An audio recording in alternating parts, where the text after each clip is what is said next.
as young as a couple of 100 million years old, or they could be even younger than that. And that means, in geologic terms, the moon is active.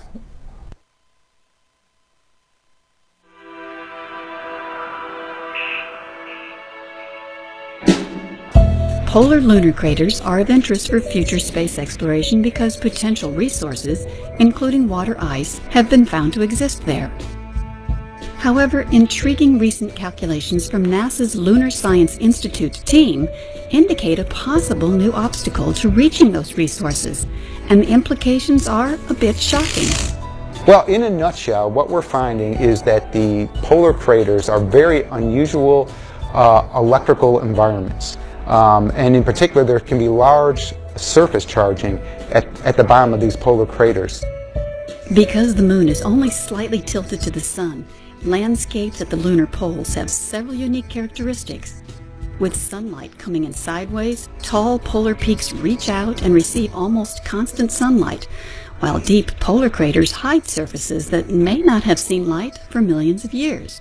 The orientation of these dark craters to the sun may allow them to trap water ice, but it may also be charging them to hundreds of volts. Well, the solar wind is actually a relatively tenuous gas that's emitted from the sun, but it's not a neutral gas like the gas in this room. It's actually a gas that's really, for the most part, free ions and free electrons. It's really two components. And so you have this electrical gas, if you will. And then as it passes by the moon, the electrons behave slightly differently than the ions. Of course, the electrons are a very low mass. The ions are more massive. You know, we don't think of an ion as being like something real heavy, but compared to these little flimsy electrons, they really are. So as you pass by, for example, a polar crater, the electrons will actually fill into the crater ahead of the ions. Now, as it turns out, as it does that, you create an electric field. It's called an ambipolar electric field, and that electric field then drives in the ions. So, while it is already known that human or robotic explorers searching within these dark craters would face temperatures that plunge below -400 degrees Fahrenheit, this new computer model suggests they may have to contend with a dangerous electrical environment as well. Static discharge could short out sensitive electronics, while the static cling of sticky and extremely abrasive lunar dust could wear out spacesuits and other equipment. Astronauts and instruments within these craters would need to be electrically grounded to avoid such hazards. Well, that is actually the crux of the whole problem. What is the electrical ground on the moon? You actually have a surface on the moon that has the conductivity, it's almost like candle wax. You know, you're not going to get a charge out of the ground, so you're really grounded to the plasma.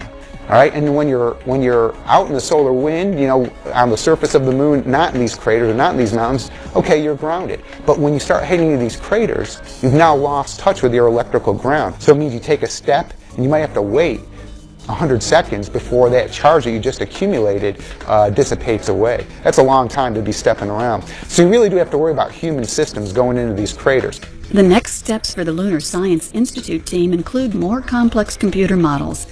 There are still many questions to answer about where the moon's key polar resources lie, how they got there, and whether or not future explorers will be able to reach them.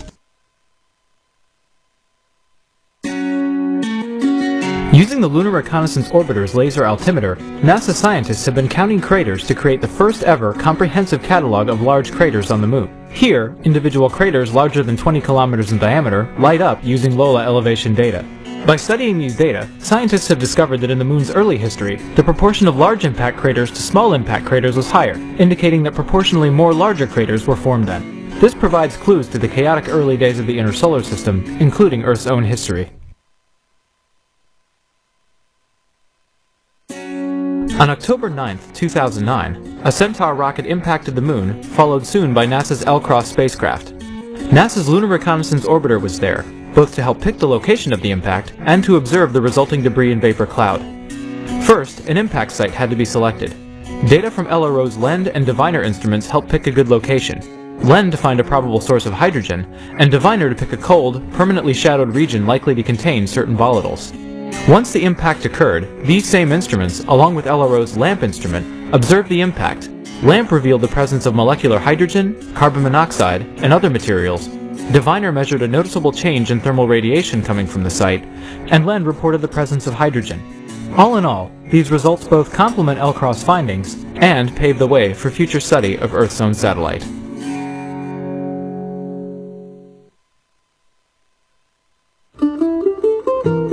Lunar Reconnaissance Orbiter's Wide-Angle Camera, or WAC, is creating a photographic atlas of the entire Moon.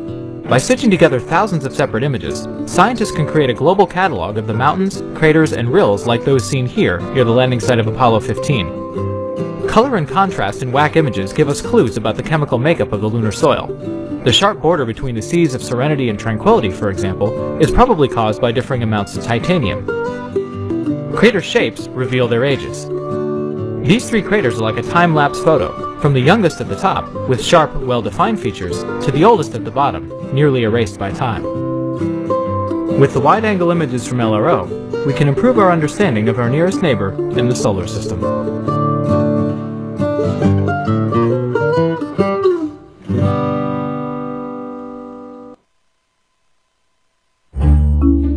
If you wanted to learn more about the history of the Earth and other rocky planets in the solar system, where would you look? For years, scientists have turned to one of the solar system's most common features, impact craters. Left over from earlier periods of our planet's history, these sometimes giant holes in the surface can teach us about the Earth based on how they've changed over time.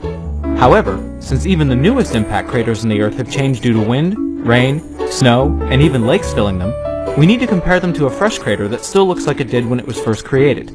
So where exactly can scientists find a crater like this? Certainly not on Earth, but there's one on the Moon that's just about perfect. The Linné crater, a small impact crater located in the western Mare Serenitatis, is extremely young, and scientists have always thought that it might be a great example to use to compare with other craters. Now, thanks to high-resolution three-dimensional data generated from NASA's Lunar Reconnaissance Orbiter, scientists are sure of it. So why use a crater on the Moon, and why this specific example?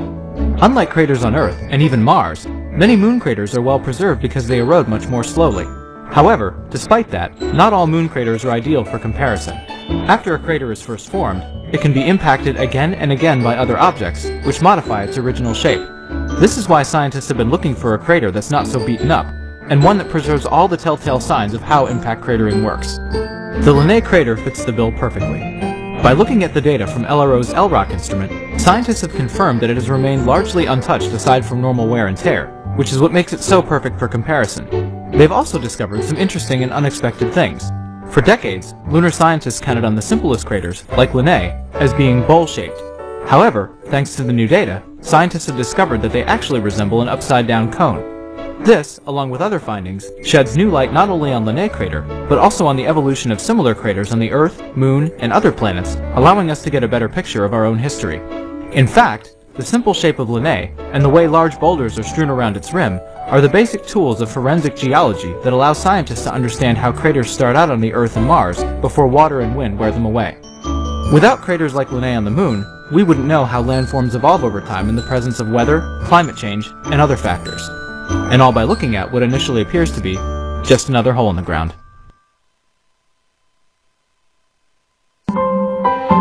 As the Moon orbits the Earth, it occasionally passes through the Earth's shadow, resulting in a spectacular change in the Moon's appearance for a short time. This event is called a lunar eclipse, and it happens at least twice a year, providing a rare show that's worth staying awake for. But what would a lunar eclipse look like if you were on the Moon? From that perspective, you would actually be viewing a solar eclipse, with the Earth blocking the Sun for a short period of time. The view would be spectacular, but there's more to it than that. Having such a large-scale lights out on the Moon gives scientists a unique opportunity to study the Moon's surface, and NASA's Lunar Reconnaissance Orbiter is in a position to do just that. So what exactly does LRO plan to study? When the Sun is obscured, the Moon cools down, but not every area cools at the same rate. Rough areas of the Moon, with large rocks and boulders, cool down more slowly than areas with fewer large rocks. By measuring the temperature of the Moon as it cools, scientists can identify which areas are rougher than others. Earth-based telescopes have been doing something like this for years, but they're so far away that it's hard to get a good view. LRO's Diviner instrument, on the other hand, can measure temperature at an extremely high resolution, giving scientists a first-ever up-close measurement of this kind. By taking these measurements, scientists can infer the size and density of moon rocks on a very small scale, teaching them new things about the Moon's surface. And while they might not be able to get a view of the solar eclipse from the Moon, they'll still get a look at the Moon that's just as exciting. If you were to go looking for water on the Moon, how would you find a good place to start digging? NASA's Lunar Reconnaissance Orbiter has a pretty unique answer. Count the neutrons coming from the moon. LRO's LEND instrument, or Lunar Explorer Neutron Detector, is specifically designed to do just this. But how does counting neutrons help you find water? The answer lies in hydrogen, the smallest atom, and how those neutrons interact with it. So where do those neutrons come from, and what do they do? The moon is constantly bombarded by cosmic rays. Sometimes, these rays hit atoms in the moon's soil and knock off a neutron or two.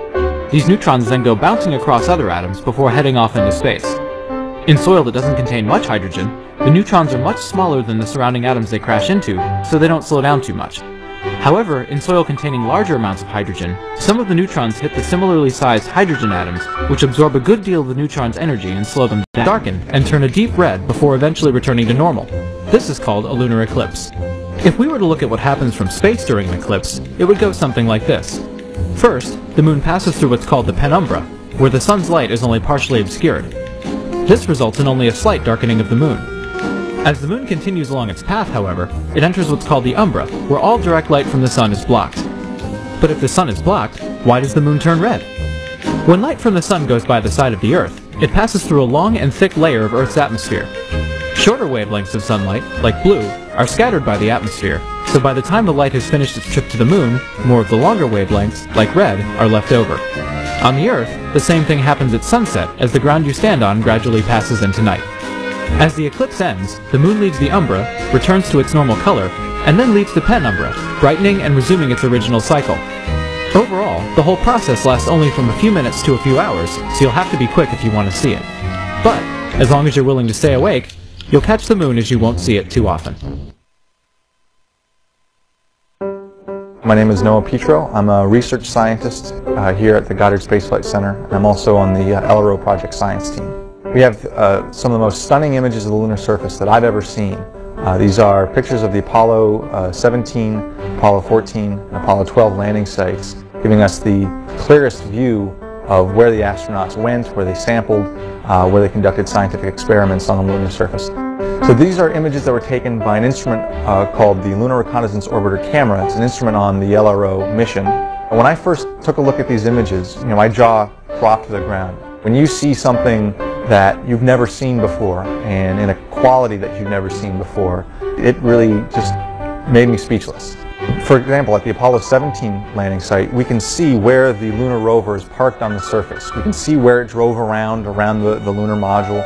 You can see the areas where the astronauts kicked up the dust when they walked around. You can see some of the experiments that were left behind sitting on the surface 40 years ago, and you can see where they are, still sitting there on the lunar surface. These are some of the most amazing images of the moon that I've ever seen, because they really put into sort of a really cool context of what was done back during Apollo.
the pitch. 7, 6, 5, 4, 3, 2. We are the explorers. We have a need to find what is out there. It is a drive inside each and every one of us. The drive to wonder, to push the boundaries, and to explore. We expanded across our lands, settling new frontiers. We took to the oceans and learned that we could cross treacherous expanses in the pursuit of discovery. And then we took to the skies and flew. But that wasn't enough. We left the planet and redefined what was possible. We flew in space. We walked in space. What once was a melodramatic flight of fantasy became reality. Then, a new generation of spaceships captured hearts and minds for 3 decades and helped build a castle in the sky that is our lasting home in space. We have always looked up. For centuries, we wondered what was on the other side of the sky, and we have begun to answer that question. We have learned that all the exploration humankind has achieved is only a beginning. Right now, men and women are working on the next steps to go farther than we have ever gone before. New vessels will carry us, and new destinations await us. Everything we have ever accomplished leads to this moment in time, where exploration will now take us to the planets and the stars. Our nearest neighbors in the night sky have beckoned us, invited us, dared us to reach for them. We are the explorers. Throughout our history, we have taken both small steps and giant leaps in that pursuit. Our next destination awaits. We don't know what new discoveries lie ahead, but this is the very reason we must go.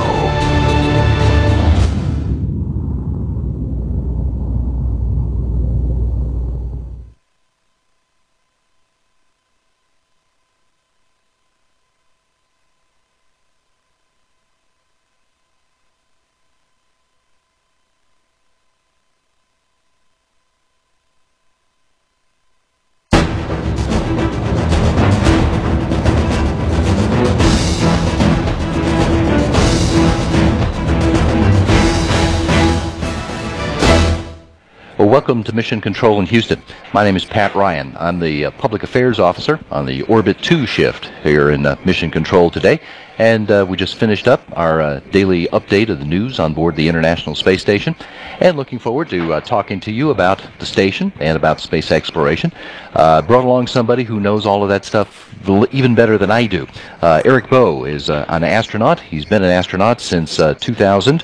He's flown to the International Space Station twice as the pilot on Space Shuttle Endeavour in 2008 and on the very final flight of Space Shuttle Discovery in 2011. But perhaps more important, Eric, is tell us where you came from to get here. Well, I grew up in Atlanta, Georgia. I lived on the northeast side of town, went to Evansdale Elementary School, and graduated from Henderson High School, which is now a middle school in the Atlanta area. So you are familiar with the area where the folks here from Ball Ground are. Absolutely, very, very familiar with the Atlanta area. I was looking at Ball Ground where these guys are location-wise. My father actually lives in Canton, which is pretty close to where they're at. Tell us real quickly, how did you become interested in being an astronaut? What did you have to do to get here? Well, I've always been interested in flying. It's just been one of my passions, and so I went into the Air Force and became an Air Force pilot. It was always kind of a far-off dream. I remember my parents coming when the moon landings happened, and Neil Armstrong was walking on the moon, calling me in and saying, "Hey, watch this on TV." And it's kind of my first recollection of television. And I remember seeing the landing, and I think that's was always kind of on my mind to maybe get a chance to do that in the future. And as my career went along, I became a fighter pilot and a test pilot, and I had the qualifications to be an astronaut. I went ahead and applied, and that's kind of the course it took. Cool. Well, let's find out what the kids in the Atlanta area are interested in. We're ready to take your questions. What kind of training do you do to become an astronaut, and how many years do you have to train to be an astronaut? That's a great question. Well, the training is involved. Usually when you come in as an astronaut, one of the first things you do is you go through astronaut candidate training. So that's usually in the range of 1.5 to 2.5 years, depending on how that works out. So you do all kinds of generic training. Things like working the robotic arm. You learn how to fly. We have T-38s that we use for training to get crew members used to what it's going to be like on a spaceship because of communications and working those things. We also have a neutral buoyancy laboratory, NBL. We'll talk about that probably a little bit later, where we practice doing spacewalks as well. And we have a lot of other training, language training now with the International Space Station. Russian's one of those big things that we're learning on the station. So that training. And then as you pick up jobs in the astronaut office as you wait to be assigned for your flight, and then you get assigned a flight, and then that training right now for the International Space Station is on the order of about 2 to 2.5 years for your training that's involved. When I was a space shuttle pilot, my training for the space shuttle mission was about 1 year to 1.5 years. So it kind of depends on what you're going for. You know, space station missions, about 6 months is how long it lasts. So it just takes a little bit longer, especially because you have travel between different countries. Did I answer? Yes. Okay. Yes. Next question. What is it like training in water, and how does it relate to being in space? Yeah, well, you mentioned the neutral buoyancy laboratory. That's a big bucket of Absolutely. water. It's one of the biggest pools in the world, and it's gigantic. If you ever get a chance to come out here to Johnson Space Center, you can take a tour of it and actually see it. It's really gigantic, and even though it's a really big pool, we can't fit the International Space Station fully in there, so we actually have to put the mock-ups in different locations. But the thing the pool allows us to do is to get out there and practice three-dimensionally like we're going to be in space, whereas if it was some other way, you obviously can't float on the ground. Well, what they do is they balance you out in the pool, and so it kind of simulates like being in space. Things that the pool doesn't do very well is one thing that you get in the water is obviously drag. You know, you move your hands in front of you and it slows you down. So in space, these are things that you have to compensate for. And most crew members, when they go out first time they go outside in space, they have to really concentrate to look at those differences and make a difference. But we found the pool is the best way to simulate space that we can do on the ground with the best trainer that we have.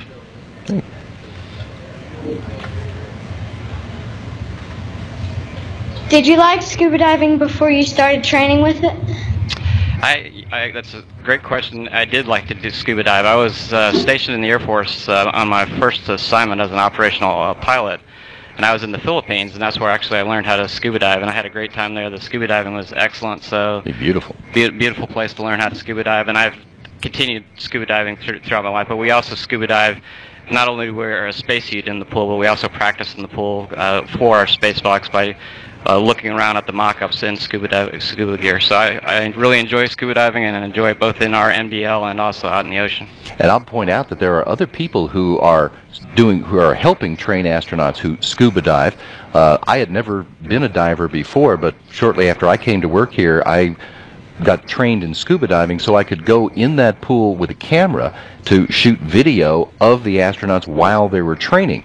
And it's a remarkable thing to be floating around in there for a couple of hours at a time, holding a camera that's trailing this long cord and swimming around, following them as they train for all of the tasks that they have to do on the spacewalk. You get a real interesting perspective of how that goes, and you also learn a lot about what they're actually doing on the EVA. So people who like diving can be involved even when they're not astronauts. Absolutely. When we're out there just practicing, typically a spacewalk we have 2 people that are outside, and when we're practicing we have 2 people.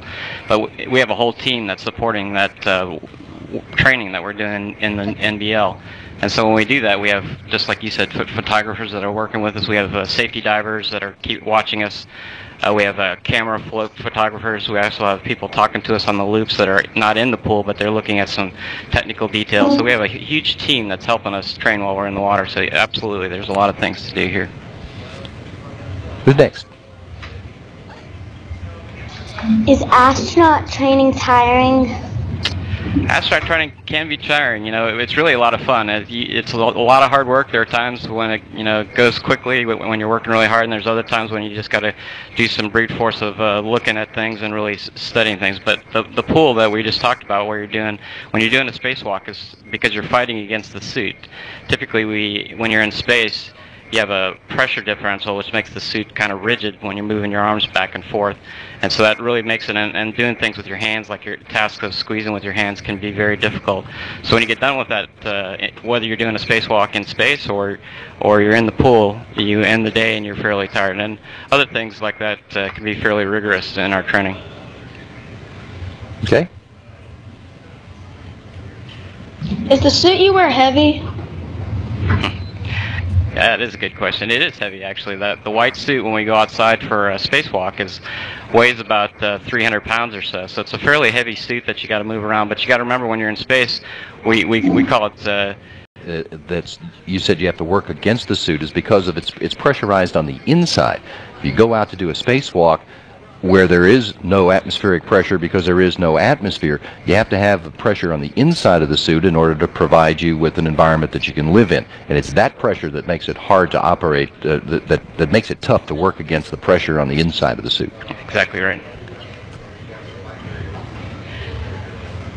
What materials do you use to make an astronaut suit, and what are its features? Well, the suit is actually fairly complicated. Obviously, it's another team that went out and designed the suit. We've had several iterations of suits along the way, but the big picture for the spacesuit that we have, the one that we take outside to do our spacewalks with, is it's made out of layers. You start with a layer that basically is a bladder. It basically keeps that pressure that we've been talking about, keeps the air in. That's obviously one of the most important things, because you can't continue to live if you don't have a place to breathe. And so that's the big area. And then all the other layers are basically to support that layer. So then we have a layer that basically is a protective layer, so that if you bump into something, you don't accidentally cut that bladder. And then on top of that, we have kind of a mesh weaving that goes on top, again, that helps protect. And then there's a thermal layer that protects against the sun. And then on our gloves, where we grab things, we actually take, we'll put an additional, like a rubber layer that helps us, so that when we're touching things, that layer can help prevent us from getting cuts in our gloves. So the suit is a very complicated. And then obviously it's almost like a portable spaceship, because you have your own oxygen and breathing. You're basically self-sustained. You have a little power unit, a battery, so you can monitor your systems that's going on. And you have water to cool the suit while you're outside. So there's a lot of different things that go on to a spacesuit, and it's essentially like a little spaceship that you're taking outside. I think it's also important to point out that you don't go to space and wear those spacesuits all the time. Most of the time, you're dressed like this. Yeah, absolutely. We're wearing a shirt just like this on the inside, and it's just when you're going to go do a spacewalk that you actually put on that full suit.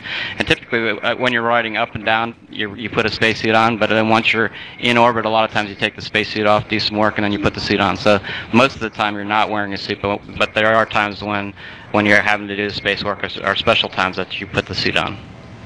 Okay. What is it like living in space, and how long do you usually stay up there? Well, it's great living in space. It's one of the coolest things. Living in space, there are so many things to see. Usually you're busy with a lot of work that's going on, but when you have some free time, the thing that you go out and do is you look at the Earth and you're amazed at how it is. But there's all kinds of things you have to think about in space: is how to eat, how to sleep, all the basics. I think there are a lot of different things that are involved in it, but for my flights, I went up for about 2 weeks, almost 16 days, right. Some of the longer space shuttle missions where we went up to the space station and stayed there, and we met crew members, like we have crew members on board now. We have 6 crew members on the space station right now, and they're up there for anywhere from 5 to 6 months is the typical mission while they're on board. So it's you really have to kind of calibrate yourself to how long it's going to be. When you're on these shorter missions, they're a lot more fast-paced, but on the longer missions, it's still a high pace, but you do it over a longer period of time. And in fact, we already have a crew that's been assigned that is in training right now for a mission that will last a full year in space. One NASA astronaut, Scott Kelly, and Russian cosmonaut Mikhail Kornienko are about to officially get started in their training. They're going to launch, and they're going to be up in space for a full year. It's longer missions like that we're doing in order to better find out how people can spend a long time in space, because it is going to take a long time in space to go do the future explorations that we want to do, to go to Mars or to go to asteroids. It'll take a lot longer than just 6 months. And in the recent times, this is some of the big things we've been learning about in space on the space station, is actually doing these 6-month missions. We're doing a build-up approach as we get there, and so these things, we're learning about a lot of things like bone loss, how to keep your muscles. Obviously, when you're in space, you're not using your muscles the same way on the ground. Just standing up on Earth is a workout. When you're in space, you don't have that effect, so we have other ways to do that with workout equipment, and we have a bicycle that we can work on and treadmill as well. Okay, next. What is it like sleeping in space? Well, sleeping in space can be interesting. The first time, obviously, you're just floating in space. So we usually, on the space shuttle, we actually took out sleeping bags. So it was kind of like being on a camping trip where you went out and put your sleeping bag up for the day. On space station right now, they actually have little sleeping quarters that they go into. So either way, you have a place that kind of keeps you in place, and that's just so you're not floating around bumping into things that probably wake you up. One of the things I always thought was kind of interesting about space is it could be. They give you a pillow, but obviously in space your head would be like this off the pillow, and that wouldn't work so well. So NASA gives you some NASA-issued Velcro to stick around your head and attach yourself to the pillow. So it's kind of a fun way to make sure that you, and actually it's very normal. It feels like you're sleeping at home after a while, but you do have some interesting dreams while you're floating around, and and a lot of people like to curl up with their knees, kind of get in that fetal position. And again, the United States as well has one, and we're actually have a new commercial company, the Orbital Sciences, is looking at launching their vehicle coming up this summer. So we have different ways of getting food and water up to the space station. The big thing is planning. We don't want to get to that point where we run out of food and water on space station. Another interesting fact is on space station, a lot of our water actually gets recycled. We have a reclamation system on board. 90% of the water that we have that's getting used is getting reprocessed and redone, and it's really important because weight is a fairly expensive thing to get up and down, and the average human needs about 2 liters of water a day. So you start adding that adds up to be a lot of weight of water, and so by reusing it, and these are some of the things that we're learning in space that we can use on the ground, because there's obviously places on Earth where water is limited. And as Eric said, there's because the space station is run by a partnership of different nations, different countries are providing those supplies. The Russian partners launch one kind of cargo ship. The European Space Agency has one. The Japan Aerospace Exploration Agency has yet another kind of cargo ship. And NASA has provided the seed money for a couple of private companies in America that have been developing cargo ships. One of them is already flying, and the second one is about ready for its first test flight, its demonstration flight to the station.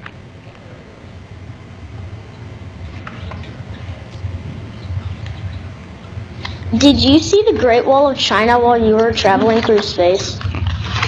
I actually didn't see the Great Wall of China.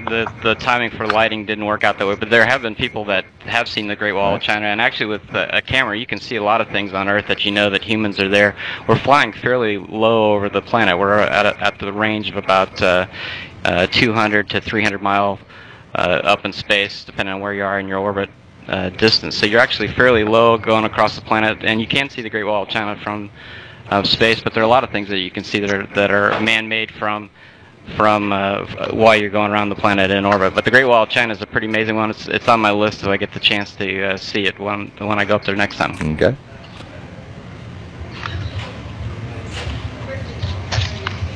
Did you see day and night when you traveled? You see day and night actually a lot while you're up in space. When you're going around the planet, you're going about 17,500 miles per hour in orbit. What that means is that you go around the planet 16 times a day. And 16 times a day means you see 16 sunrises and sunsets every day. So the sun, and the sun comes up 16 times as fast and goes down 16 times as fast. So when you see it, it's up pretty quick and down pretty quick. And one of the interesting things, and of course the weather is below us, so there's never anything in the way. So when the sun comes up, it's very bright, and when it goes down, it's very dark. And so a lot of the effects that you see on Earth that are caused by the atmosphere, you don't see those up in space. But it's actually, there are some unique views seeing it from space as well.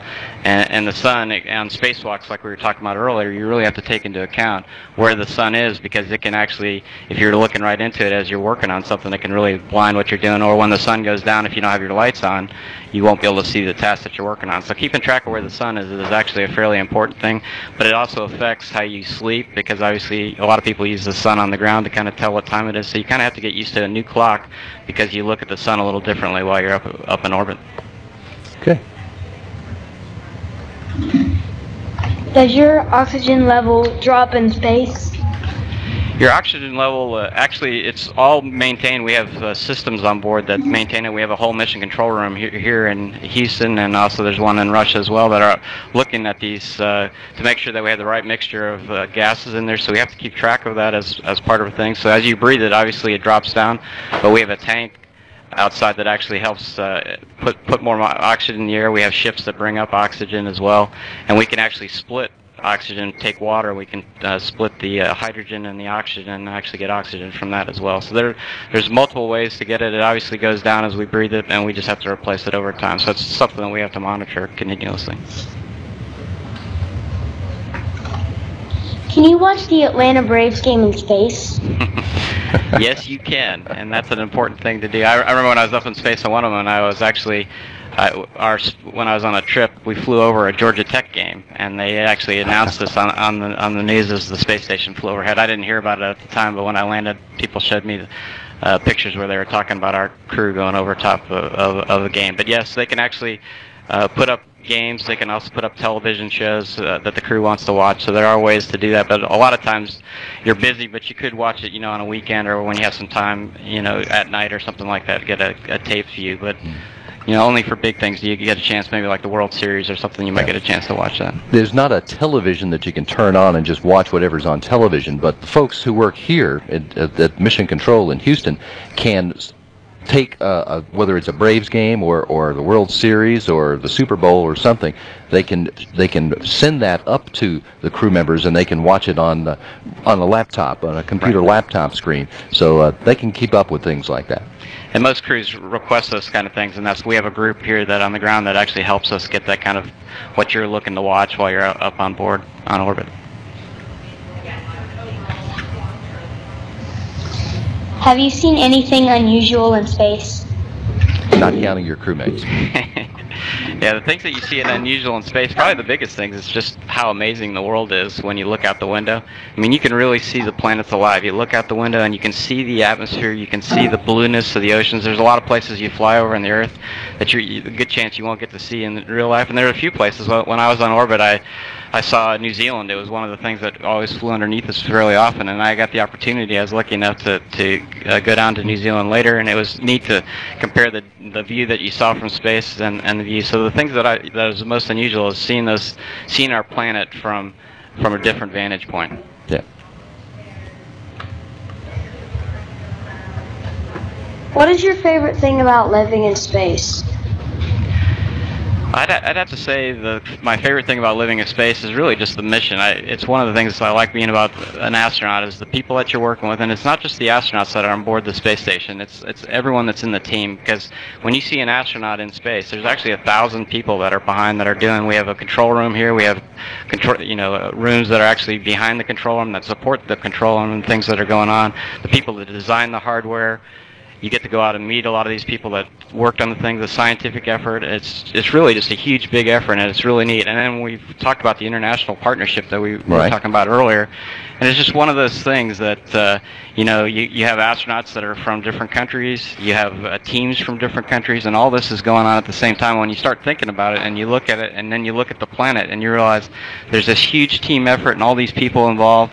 To me, it's probably the most exciting thing about the space station, the thing that I really think that is the coolest part about space.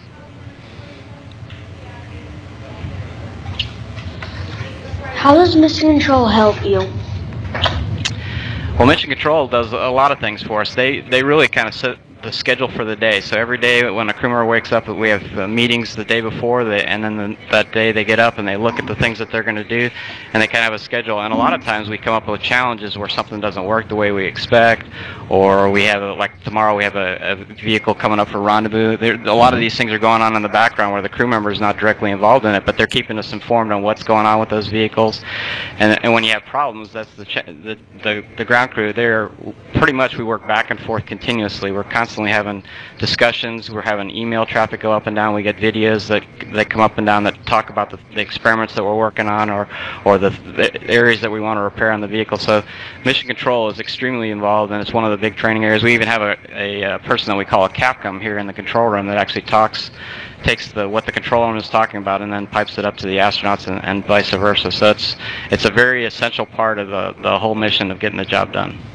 I think we may have time for one more. Did you ever think you'd be a pilot for NASA? You know, it was one of those far-off dreams, but now that I'm in this position, I really consider myself extremely fortunate to get the opportunity. There's a lot of people that apply and want to do it, and there are those out there in your group that I hope you will, if you're interested in space, will put your name on it, because just like you, I was sitting in a classroom just like you were in Georgia, and it was an opportunity to get the chance to go through. So study hard in school, look at those math and sciences, and keep doing what you're doing, and you could be sitting in this seat talking to some other people from Georgia in the future. Eric, our time is about up. I want to thank you for joining us and providing some thoughtful answers about the job that you do. Well, you're welcome, Pat. I Appreciate enjoyed it. And we'll send it back to the DLN.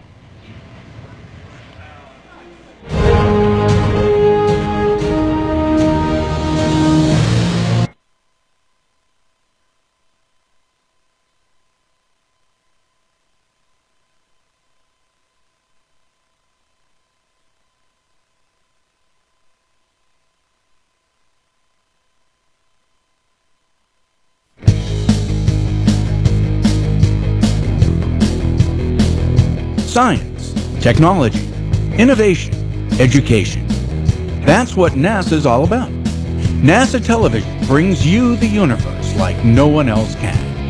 NASA TV's public and media channels are delivered as a free service in high definition to your cable and satellite provider. Our education channel remains in standard definition.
Remains in standard definition so that schools and museums can continue to receive it. If you want to receive NASA TV in full HD, contact your service provider and let them know. NASA Television, bringing the universe to you in HD.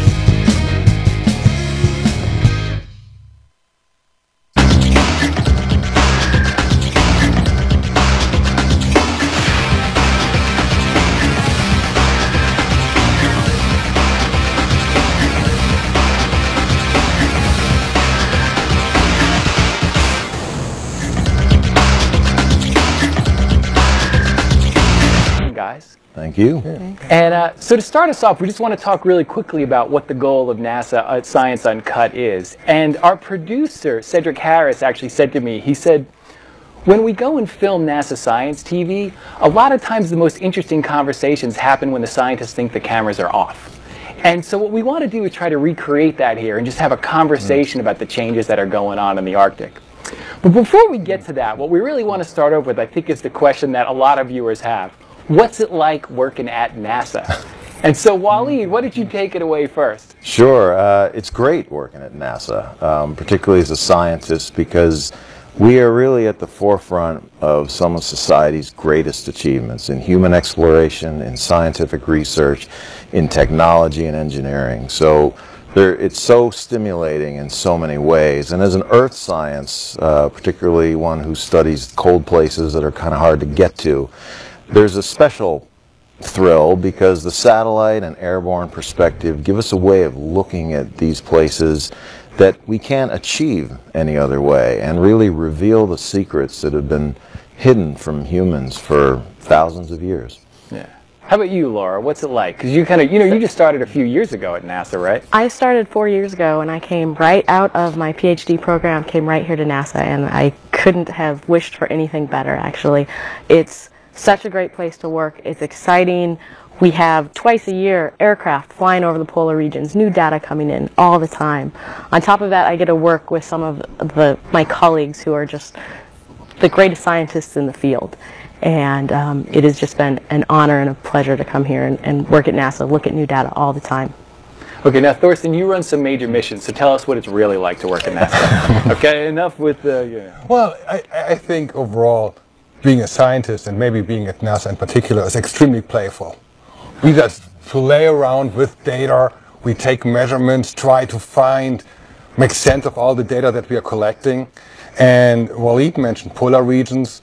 I mean, I think, my career at NASA has been fantastic. NASA gave me the opportunity to, as Laura said, fly over the poles. I flew over the Arctic, I flew over the Antarctic, I went on an icebreaker and took measurements on the sea ice right next to penguins.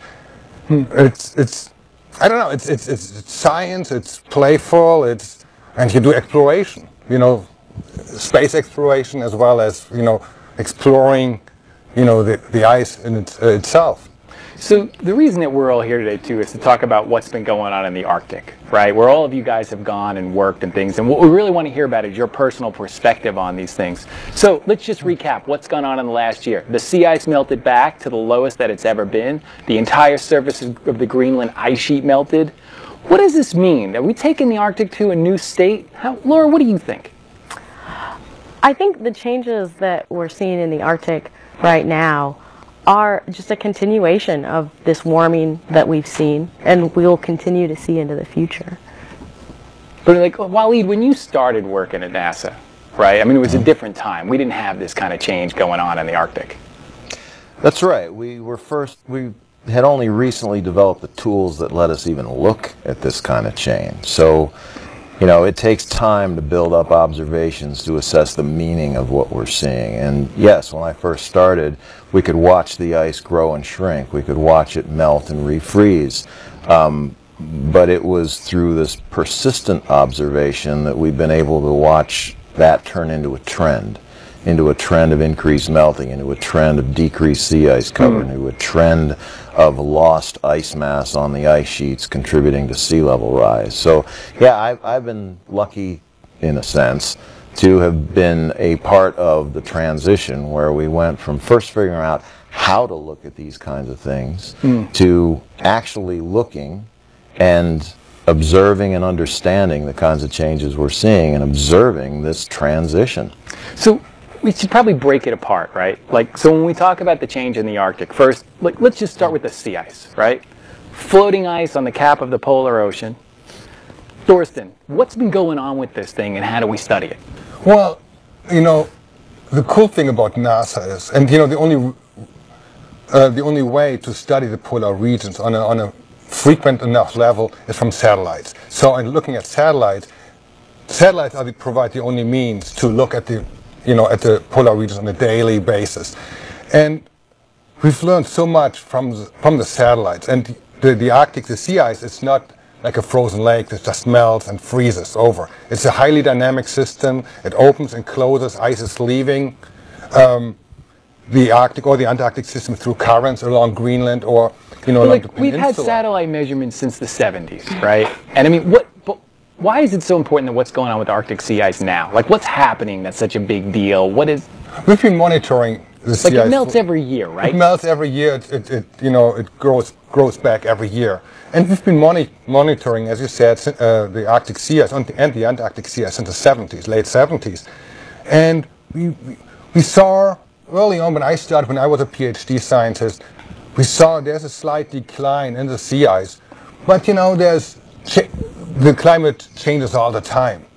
It started like in the 2000s when those changes became more and more profound.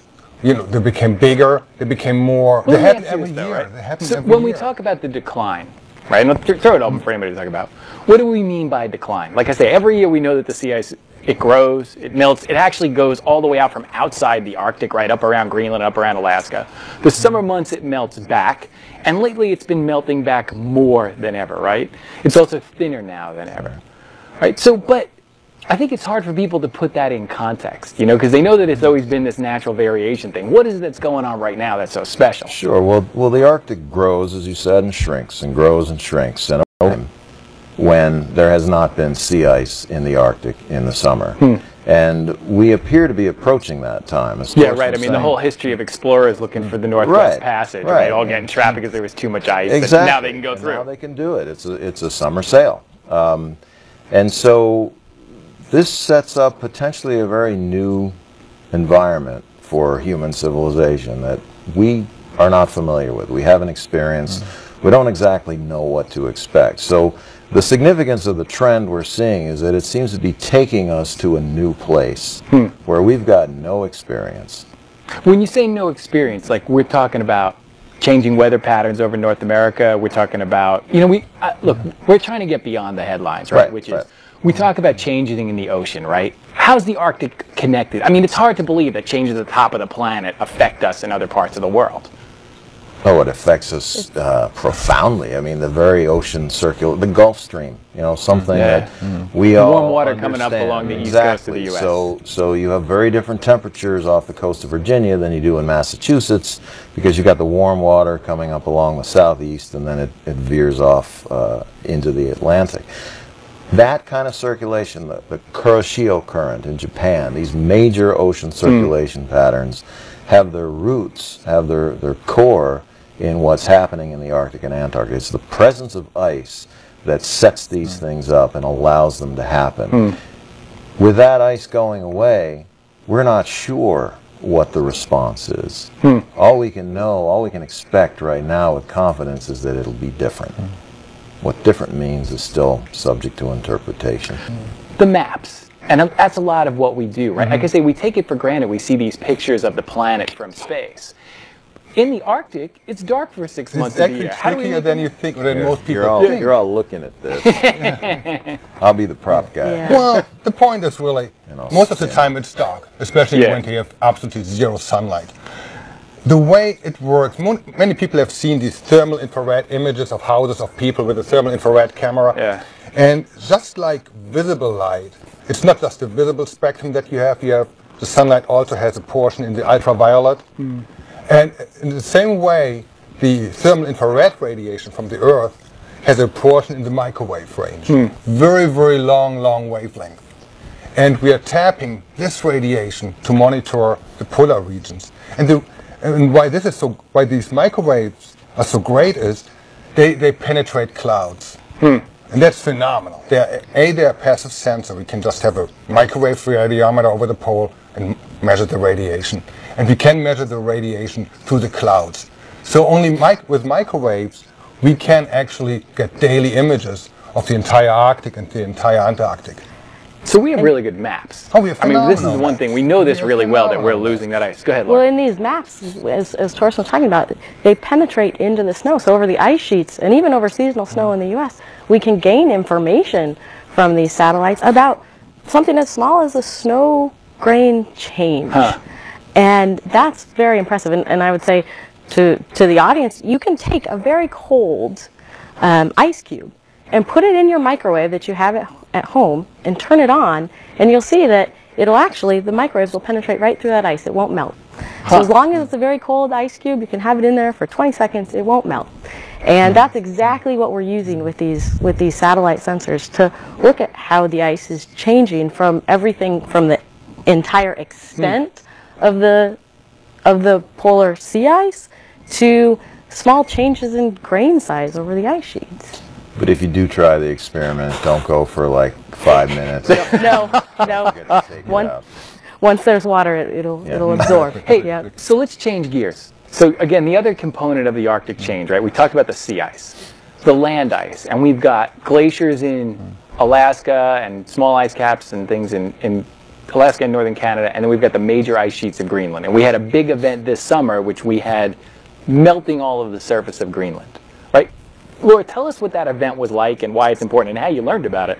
Well, first, I did learn about it from Facebook posts from scientists who were there on the ground saying, hey, it's really warm here, and showing the melt runoff. So at the very top of the ice sheet, it'll probably just melt. It'll penetrate down, just if you think about a warm day and seasonal snow at your local ski resort, it'll just penetrate down a little bit, and then it'll refreeze. So Greenland, big, thick, miles thick of ice sitting on a continent. Miles thick. And you're talking about just the surface. Just the very surface, at the highest elevations of the ice sheets. At the lower elevations, there's actually much more melt, and it'll form rivers, it'll form lakes, and that'll run off. What we saw this last summer as well was the rivers that take that water off the ice sheets were just swelling, and it knocked out some bridges. And so those are all posted on Facebook even before I had seen the actual satellite, the satellite data.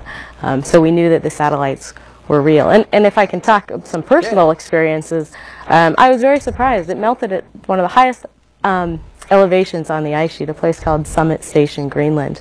And I've actually wintered there. I've been there when it was negative 86 degrees Celsius. It was very cold. And I didn't really expect it to melt. I know it has melted there. I've drilled ice cores down, and where you see the last melt event is about a 40-story building deep down into the ice sheet. And you'll see the fern, what we call it, year-old snow. Hold on, pause there for a minute. We talk about ice cores all the time, right? Let's just explain really briefly what an ice core is and what it represents. I think of it like tree rings. Yeah. So people are pretty familiar with tree rings. Each year the tree grows and creates a new ring. Well, similarly on the ice sheet, in the interior of the ice sheet, what we call the accumulation zone, with each year you get snow that falls, and it's very cold, and that snow doesn't melt, so it piles up, it makes a layer. A layer every year. When we're closer to the surface, one thing that the ice sheets do is they'll compress down. So those layers will compress down over the weight of the ice as they build up. And tree rings will just continue to grow out. They don't compress. But it'll compress down, and even in the surface, we can count back annual layers and look at temperature changes, changes in the atmospheric conditions from air that's been trapped in those ice cores, and we can also see just from the stratigraphy where these melt events occur. So it's like a tape recorder of what's gone on over the ice, and we're saying we haven't seen a melt event like this except for a very, very long time ago. But why is this melt like? Okay, so what? So we have some melt form on the surface of the Greenland ice sheet. Why is that a big deal? I mean, maybe we'll just get more snow this year. What was it? What do you think? Well, it's indicative of a broader change. You can imagine very high altitude ski resorts in the winter, and you get a warm wave, and the slopes all experience some melting. Well, intrinsically, that little bit of melt, I mean, it may ruin some of your skiing, but intrinsically, that little bit of melt may not hold meaning in and of itself. But in the context of what made that happen, it holds tremendous meaning. So to see the Greenland ice sheet experience a little bit of surface melt in this way, though not unprecedented, we see this in the historical record, as Laura had pointed out. When you take that in the context of all the other things that are happening on Earth, all the other changes that we're seeing, it's indicative of what appears to be a shift. One thing that's been true of both Greenland and the Arctic sea ice cover is when we have observed changes, when we've developed the capabilities, we've consistently been surprised. The rate of Arctic ice decline has just been faster than we thought it would be, or perhaps even could be. In the case of Greenland, you know, there was a time when I was looking at data. This is my eureka moment, where I was looking at data on one glacier, the Jakobshavn ice stream, fastest in the world, used to move about 7 kilometers a year, and it doubled its speed. And I didn't believe... Yeah, it's hard to believe ice can move like a river. Well, and I didn't believe my data. I didn't believe my results. And I kind of sat on it for a while. I'm like, what am I doing wrong here? How did you make that measurement? That was I used visible imagery, so basically like pictures, right? And I watched the movement of the crevasses from year to year. And so it's pretty foolproof, you know. You find the crevasse pattern, and then you look at it a year later, and you see how much it moved, and you calculate the distance. There are other ways to get more comprehensive velocity measurements, but you know, when I first saw together, right? I mean, what we didn't have time to talk about was we know that we have these glaciers in Alaska that are melting dramatically. There's incredible footage of that stuff on the web. So we're losing the sea ice cover. We're losing the ice in Greenland, right?